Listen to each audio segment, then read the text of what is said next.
마태복음 3장 13절부터 17절까지 우리 천천히 한 목소리로 봉독하겠습니다. 이때에 예수께서 갈릴리로부터 요단강에 이르러 요한에게 세례를 받으려 하시니 요한이 말려 이르되 내가 당신에게서 세례를 받아야 할 터인데 당신이 내게로 오시나이까. 예수께서 대답하여 이르시되 이제 허락하라. 우리가 이와 같이 하여 모든 의를 이루는 것이 합당하니라 하시니 이에 요한이 허락하는지라. 예수께서 세례를 받으시고 곧 물에서 올라오실새 하늘이 열리고 하나님의 성령이 비둘기같이 내려 자기 위에 임하심을 보시더니 하늘로부터 소리가 있어 말씀하시되 이는 내 사랑하는 아들이요 내 기뻐하는 자라 하시니라. 아멘. 예, 오늘 마태복음 3장 13절부터 17절까지 말씀을 통해서 오늘 마태복음 일곱 번째 시간이죠. 그리스도 안에서 모든 것을 찾으라 라는 제목으로 함께 은혜를 나누겠습니다. 네, 먼저 서론으로 좀 생각해 볼 것은 우리가 살고 있는 이 시대에 21세기에 가장 무서운 병이라고 할 수 있다면 정신적인 어려움을 겪는 병이죠. 그리고 종교 때문에 벌어지는 문제들입니다. 마태복음 24장과 요한계시록에 보면 그러한 것을 말씀하고 있죠. 한참 전이지만 장로의 딸로 태어나서 신앙생활을 하면서 답이 없어서 결국에는 우리나라에 소문난 무속인이 된 사람이 있었죠. 이름을 거론해서 좀 미안하지만 심진성이라는 사람이 있었습니다. 그분 이야기가 다시 그 신앙의 자리로 돌아가고 싶은데 지금 입장이 그럴 수 없다. 그렇게 말하는 것을 제가 봤는데요. 이분이 어릴 때부터 사실은 정신적인 문제가 온 겁니다. 심지어는 신학교까지 가서 신학 공부도 해봤지만 결국 자기 인생에 대한 해결을 답을 찾지 못했죠. 결국 자기에게 와 있는 그 영적인 질병 때문에 큰 귀신에 들려서 무속인이 되고 말았던 겁니다. 사람들은 이런 배경을 알지 못하기 때문에 굉장히 큰 능력을 나타낸다고 생각해서 유명세를 이렇게 나타내려고 신문에도 내고 뭐 방송에도 출연시키고 있지만 실제로 그 개인은 굉장히 고통을 당하고 있는 것을 모르는 겁니다. 복음이 없으면 발전하는 것 같지만 많은 것이 이루어지는 것 같지만 사실은 죽어가고 있는 겁니다. 사실 정신적인 어려움 때문에 정신병동에 가 있는 사람은 차라리 괜찮죠. 그런데 병원에 갈 정도는 아니지만 생활이 되지 않고 혼자 말 못하는 괴로움을 당하는 이런 병이 더 무섭게 사람들을 힘들게 하고 있죠. 복음을 정확하게 듣고 예수 이름의 권세를 믿고 기도하면 해결될 수 있는데 복음을 들을 수가 없으니까 계속 방어하는 겁니다. 누군가가 복음 가진 한 사람이 제대로 끝까지 도와주면 되는데 그것을 지금 예수 믿는 사람들이 못하고 있는 겁니다. 이 사람들이 어려우니까 교회 속에서도 이런 답을 찾지 못하니까 결국 점치는 곳을 찾아가고 그래도 답이 안 나오니까 자꾸만 더 심한 대로 찾게 되어 있는 겁니다. 그러다가 해결이 안 돼서 어떤 귀신의 세력을 받아서 무성인이 되는 그런 과정을 겪고 있잖아요. 요즘은 TV에서 그런 과정을 막 보여주더라고요. 일단 인생이 그렇게 되면 평생 고생을 해야 됩니다. 그것으로 끝나는 게 아니고 후대가 있다면 후대들에게 이 영적인 문제가 심각하게 전달되는 거죠. 근데 지금 많은 사람들이 이러한 영적인 문제가 찾아오는 것을 전혀 알지 못하고 살아가고 있는 겁니다. 이런 무속인들을 방송에도 내보내고 큰 신문이나 잡지 같은데 계속 내주는 거죠. 마치 대단한 것처럼 말이죠. 그러니까 무속인들이 막 세력을 형성하고 또 거기에 돈도 많이 있잖아요. 또 그런 세력들을 이용하는 정치인들도 있습니다. 이러니까 어려움은 계속 현장에 만들어지고 있는 거죠. 또 이렇지는 않지만 조금 다른 방향으로 나가는 사람도 있습니다. 영적인 문제가 해결이 안 되니까 자꾸 방황하면서 뭔가 자꾸 답을 찾으려고 하는 겁니다. 여러분, 아무리 훌륭해도 배가 아프면 배 낫는 약을 찾게 되어 있잖아요. 영적인 어려움이 자꾸 오니까 그것을 해결하려고 뭔가 답을 자꾸 찾게 되는 건 그럴 수밖에 없는 겁니다. 교회에서 예수 믿고 복음을 바로 들으면 해결될 것인데 이 복음의 능력을 듣지 못하고 그리스도의 축복을 알지 못하고 자꾸만 방황하게 되다가 결국에는 한국에만 37명이나 되는 내가 재림 예수다. 이런 사람들이 나타난 겁니다. 이런 사람들이 세력을 형성해 가지고 굉장한 범죄와 살인도 하고 다 하고 있죠. 아직까지 사람들이 이해를 못하는 게 뭐냐면 왜 그런 이상한 집단에 가느냐? 이런 질문을 합니다. 안 가면 될 건데 왜 가느냐? 그런데요, 정상적인 사람은 잘 모르지만 영적으로 시달리고 있는 사람들은 반드시 그런 것을 물어 찾아갑니다. 그리고 거기에다가 자기의 재산을 다 내놔요. 왜냐하면 어느 곳에서도 영적인 문제가 해결이 안 되는데 뭔가 해결되는 것처럼 막 말하고 보여준단 말이죠. 그러니까 영적 문제 가진 사람들이 어떤 신비한 능력을 체험하는 것 같으면 막 많은 사람들을 막 영향을 주고요. 그 분위기 속에서 휘어잡게 됩니다. 심지어 사람을 죽여서 땅에 묻는데도 막 그런 거에 동의할 정도로 사로잡히게 되는 거죠. 이런 심각한 문제들을 사람들이 알지 못하니까 결국은 불건전 신비주의 집단 속으로 가게 되는 겁니다.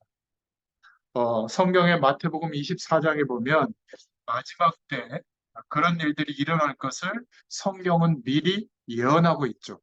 또 요한계시록에 보면 마지막 때가 오게 되면 이런 심각한 일들이 벌어질 것을 분명히 예언하고 있습니다.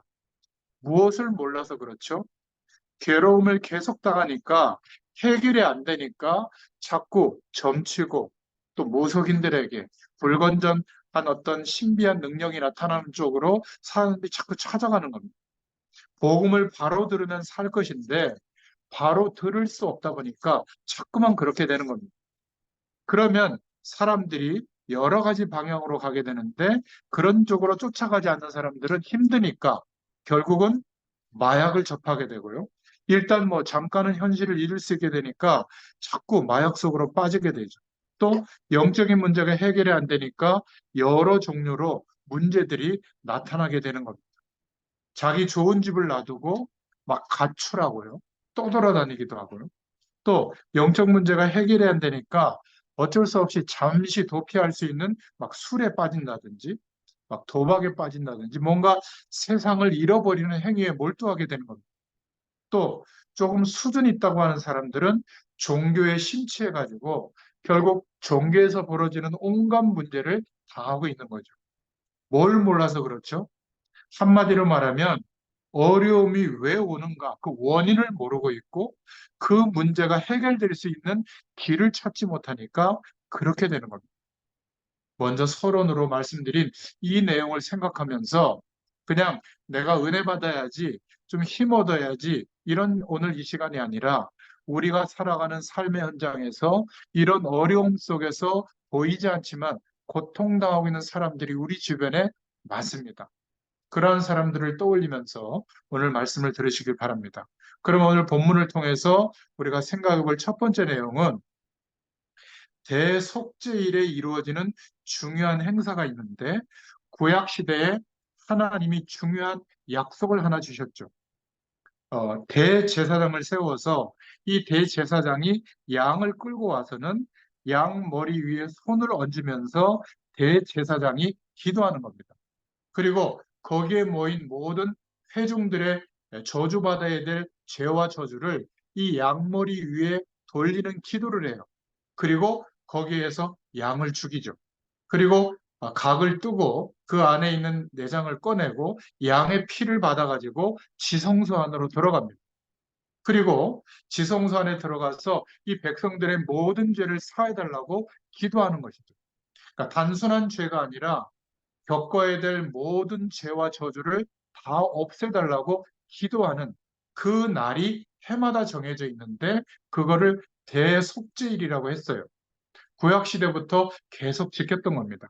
그것을 대제사장이 하면 나라가 평안해지고 사람들이 하나님의 응답을 받았던 겁니다. 그런데 시대마다 이 대속죄일의 의미를 잃어버리고 그 행위를 하지 않으면 그것을 잃어버릴 때마다 그 시대에는 문제가 왔던 겁니다.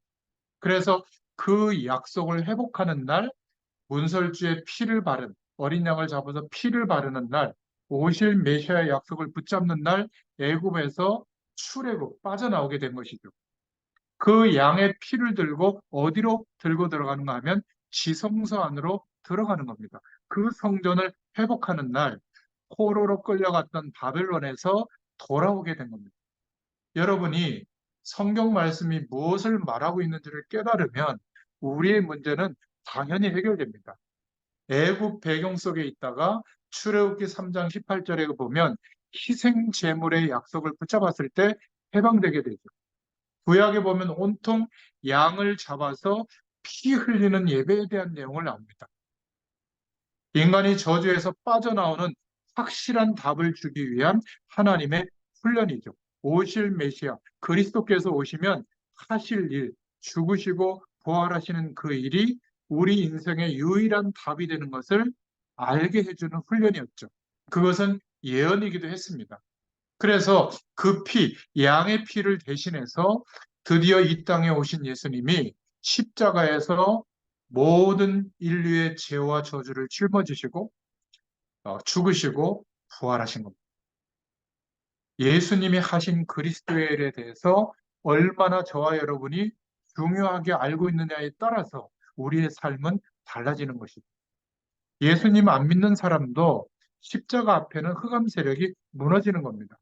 우상 숭배하는 사람이든지 영적 문제가 심각한 사람들은 십자가 보면 굉장히 싫어합니다. 그런데 목탁 소리 듣거나 향 피우는 냄새를 맡으면 또 좋아해요. 참 신기하죠?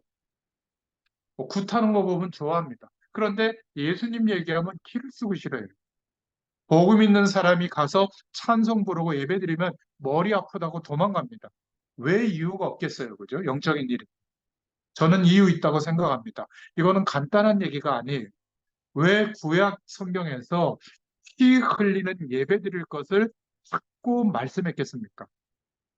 유대인들은 피를 흘리면서 지성소로 가지고 들어가면서도 오실 메시아에 대한 약속의 중요성을 몰랐던 겁니다. 그 증거, 다른 민족에게 이 축복을 말해주지 않은 거예요.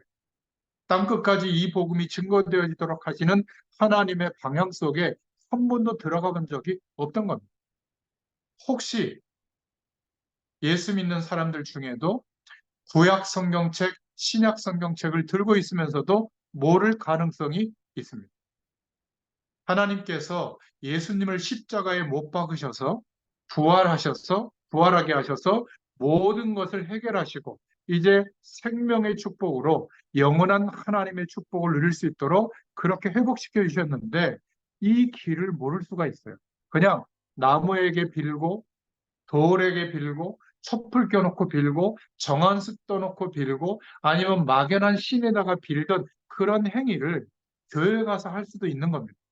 목적은 뭐죠? 우리 아들 잘 되게 해달라. 예전에는 딸도 아니죠. 어쨌든 우리 아들 장선 잘 되게 해달라. 제사밥 챙겨줘야 되니까. 그렇지 않았습니까? 그리고 사업 잘 되게 해달라. 건강하게 해달라고. 문제 해결받게 해달라고. 예수 믿는 이유가 그것 때문이 아니에요. 하나님이 함께 하시는 축복이 회복돼야 되거든요.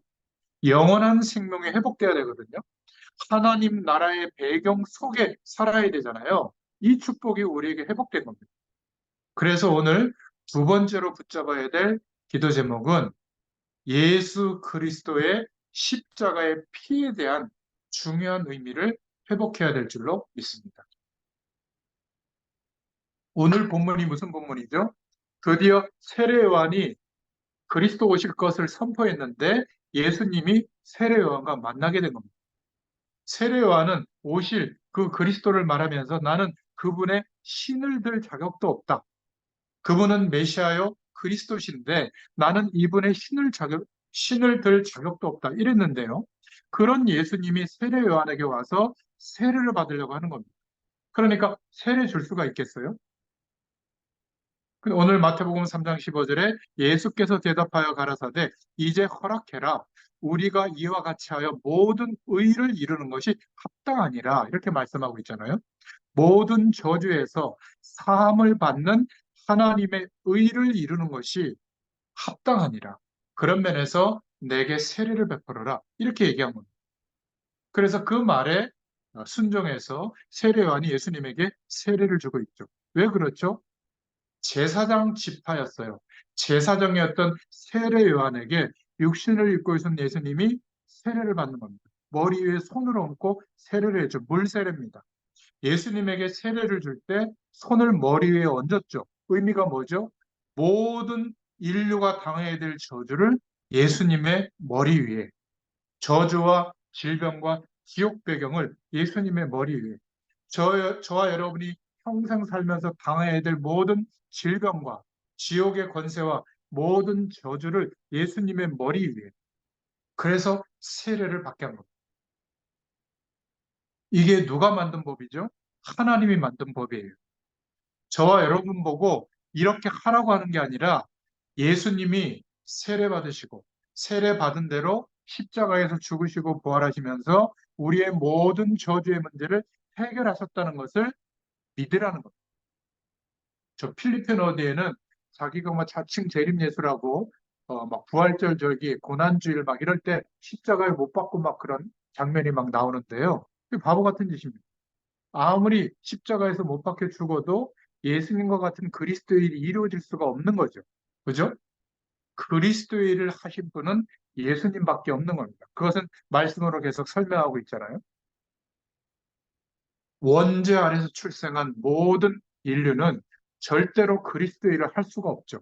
죄와 사망의 법 아래에 있는데 어떻게 생명을 회복시켜 줄 수 있는 그 길을 열 수가 있겠습니까? 그렇죠? 불가능한 겁니다. 하나님이 만든 사실을, 약속하신 사실을 믿으라는 겁니다. 여기에서 사람들의 실패가 자꾸 오는 거죠. 하나님의 이 엄청난 사랑을 알지 못하고 대부분의 사람들이 깨닫지를 못하는 겁니다. 그러니까 자꾸 방황하다가 보니까 눈에 보이는 현상을 쫓아가는 거예요. 사기꾼 같은 종교적인 어떤 술수와 현상과 배경에 넘어가기도 하고 거기에다가 인생을 맡기고 재산을 다 갖다 주고 어떤 사람은 살인을 당하기도 하고 어떤 사람은 막 폭력도 당하기도 하고 이런 문제들이 지금 우리나라와 전 세계에 너무 많이 퍼지고 있는 겁니다. 왜냐하면 이 복음의 중요한 비밀을 모르기 때문에 그렇죠. 그래서 오늘 세 번째로 보면 마태복음 3장 16절부터 17절에 요한이 예수님 머리 위에 손을 얹고 물로 세례를 줄 때 16절에 보니까 예수께서 세례를 받으시고 곧 물에서 올라오실새 하늘이 열리고 하나님의 성령이 비둘기같이 내려 자기 위에 임하심을 보시더니 하늘로서 소리가 있어 말씀하시되 이는 내 사랑하는 아들이요 내 기뻐하는 자라 하시니라 이렇게 말씀하셨습니다. 사도행전 1장 11절에도 보니까 예수님이 승천하실 때 갈릴리 사람들아 어찌하여 서서 하늘을 쳐다보느냐 너희 가운데서 하늘로 올리우신 예수는 하늘로 가심을 본 그대로 오시리라. 하나님이 메시아를 그리스도를 이 땅에 보내시고 그리고 재림주로 다시 보내실 것인데 지금 이 부분에 대해서 혼란이 왔기 때문에 지금 세계 종교는 문제가 오고 착각이 오게 된 겁니다. 다 자기가 이 시대의 메시아라는 겁니다. 막 기도하니까 영적 문제 있던 사람들이 기도하니까 아무에게나 아무 신에게나 기도하다 보니까 응답이 오는데 어떤 때는 막 큰 응답이 오기도 하는 겁니다. 너무나 큰 응답이 오다 보니까 하나님이라는 분이 특별한 신이라는 존재가 나만 사랑하고 있다 이렇게 착각하게 된 거예요. 더 큰 응답이 오다 보니까 어떤 사람은 막 자기가 알려준 대로 주문을 외우게 한 대로 뭐 예언을 한 대로 그렇게 사람이 실천하니까 막 기업도 발전시키고 국가의 지도자도 만들고 이렇게 하다 보니까 어떤 착각을 하냐면 신이라는 존재가 나를 통해서 이 지구를 다스린다 이렇게 나오는 거예요. 이런 착각이 오는 거죠. 알고 봤더니 내가 이 땅에 그냥 태어난 게 아니라 신이 나를 이 땅을 구원할 재림주로 보냈다 이렇게 나오는 겁니다. 그렇게 착각한 정신질환 속에 사로잡혀 있는 사람들이 한국의 재림주만 37명이나 공식적으로 나와 있어요. 몇 명은 죽었지만 아직도 활동하고 있습니다. 마태복음 3장 16절, 17절을 전혀 이해하지 못했고요. 사도행전 1장 11절을 전혀 이해하지 못한 겁니다. 그래서 우리가 마지막으로 생각해 볼 것은 우리가 교회에서 신앙생활할 때 학습 세례 또 세례라고 하는 절차를 겪고 세례교인이 되잖아요. 학습을 받는다는 의미는 뭐냐면 교회에 등록하고 한 6개월쯤 지나서 학습받을 수 있는 기회를 주죠. 그때 신앙의 중요한 복음적인 내용들을 설명해 주고 그것에 대한 문답을 합니다. 이게 어떤 의미냐면 저와 여러분의 모든 저주를 하나님께서 예수 그리스도를 보내사 십자가에 못 박으시고 우리의 모든 문제를 해결했다는 사실을 깨닫도록 돕는 것이 학습이라고 하는 과정이에요. 그분은 부활하셔서 나와 함께 계시고 지금 재림주로 오셔서 모든 문제를 해결할 것이라는 것을 믿는 시간을 주는 것이 학습이라는 과정이 있는 겁니다. 그리고 나서 어느 정도의 시간이 지나면 세례 받을 기회를 주죠. 그때도 세례 문답을 거쳐서 세례 의식을 거행하는 겁니다. 그분이 예수님이 나의 구주라는 사실을 고백하는 것이 세례입니다. 옛사람, 하나님 만나기 전에 나는 모든 것을 씻음 받았다는 뜻으로 원래는 예수님 시대에는 강물에 가서 내 몸이 완전히 물속에 들어갔다가 이렇게 나오는 그런 침례를 세례라고 했잖아요. 지금은 기념하는 의미로 머리 위에 이렇게 목사님이 세례의식을 할 때 물을 이렇게 뿌리죠. 예수 그리스도의 그 죽으심, 피의 공로로 모든 문제를 해결받는다는 뜻이에요. 그래, 왜 물을 뿌리냐면 지금도 성령 세례를 이제 받겠다는 의미예요. 그런 면에서 물을 머리 위에다 이렇게 뿌리면서 세례를 주는 것입니다. 이런 영적인 의미가 오늘 본문에서도 찾아질 수가 있는 겁니다. 자, 그렇다면 오늘 말씀을 통해서 우리가 붙잡을 마지막 결론은 뭐냐면 그리스도 안에서 우리 인생에 하나님 만나기 전에 생명이 회복되기 전에 있었던 모든 문제는 이제 그리스도로 말미암아 영원한 생명을 얻고 영원한 하나님과 함께하는 축복을 누리게 되었기 때문에 그리스도 안에서 모든 문제가 해결된 것을 찾아내야 돼요. 그리스도 밖에서 찾아내려고 하면 몰두하면 몰두할수록 거기에서 문제가 더 오는 겁니다. 돈에서 찾으려면 돈의 문제가 오고, 건강에서 찾으려고 하면 건강의 문제가 오고, 가정의 막 평안, 가정의 어떤 부흥, 가정이 잘 되는 거, 그러면 그 가정에 오히려 문제가 와요. 그리스도 안에서 찾아야 되는 겁니다. 예수 그리스도로 말미암아 하나님과 함께하는 축복을 누리면 안식과 평안과 절대적 만족이 오거든요. 이 사람이 가정을 돌보는 이유는 달라요. 이 사람이 경제 활동하는 이유가 달라요. 만약 우리 후대들이 공부하는 이유를 하나님이 함께하는 축복이 만족이 오면 그 안에서 내가 왜 공부를 해야 될까? 이유를 찾는다면 목적이 달라지는 겁니다. 내가 왜 사랑해야 되는가? 왜 자녀를 키워야 되는가? 이 목적이 완전히 달라지게 되어 있거든요. 이거는 말씀을 외운다고 변화되는 게 아닙니다. 하나님이 이 은혜를 주시게 되어 있어요. 그러니까 그리스도의 밖에서 복음 밖에서 이런 답을 찾으려고 하니까 30년, 50년을 몰두하는데도 아직도 힘든 겁니다. 그래서 저와 여러분의 모든 저주를 일단 없애신 거예요.